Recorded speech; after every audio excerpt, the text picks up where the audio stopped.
LDL cholesterol ఏం చేస్తుందంటే, ఈ bad cholesterol low density LDL cholesterol అని ఉంటది దీంట్లో.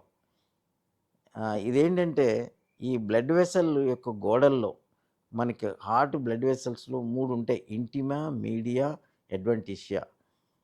ఈ గోడల మధ్యలో మీడియాకి, ఇంటిమాకి మధ్యలో ఈ ఎల్‌డిఎల్ కొలెస్ట్రాల్ ప్లాక్స్ ఉంటాయన్నమాట. ఈ ప్లాక్స్ దీంట్లో కొన్ని ఫైబ్రోబ్లాస్ట్‌లని, తర్వాత వేరే డిఫరెంట్ టైప్స్ ఆఫ్ సెల్స్, తర్వాత ఎల్‌డిఎల్ కొలెస్ట్రాల్ అన్నీ కలిపి ప్లాక్ కింద ఫార్మ్ అవుతుంది. ఇదేంటంటే ఆహ్, ఈ ప్లాక్ స్టేబుల్‌గా చాలా ఏళ్ళు అలా ఉండొచ్చు.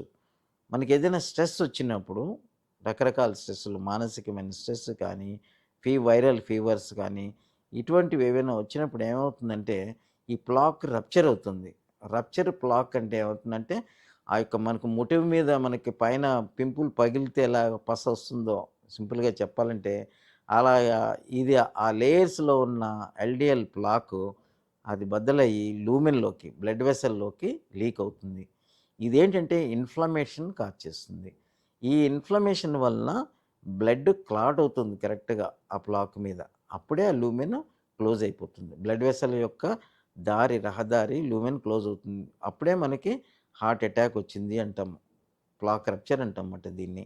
అందుకని ఎల్‌డిఎల్ అనేది బ్యాడ్ కొలెస్ట్రాల్ కింద మనం కన్సిడర్ చేస్తాము.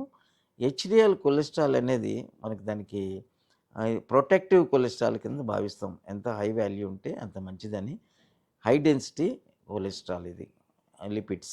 దీనిలో ఏంటంటే ఎక్కువగా ఇది మనం తినే ఆహార పదార్థాల ద్వారా కానీ, ఫ్రెష్ ఫ్రూట్స్ కానీ, వెజిటబుల్స్ కానీ, నట్స్ కానీ, బెస్ట్ థింగ్ అన్నిట్లోకి ఎక్సర్సైజ్. ఎక్సర్సైజ్ చేయడం వల్ల కానీ హెచ్‌డిఎల్ పెంచుకోవచ్చు. ఇవన్నీ కూడా జెనెటిక్‌గా ఉండేవి. చాలామంది ఫ్యామిలీస్‌లో హెచ్‌డిఎల్ కొలెస్ట్రాల్ చాలా తక్కువ ఉంటుంది.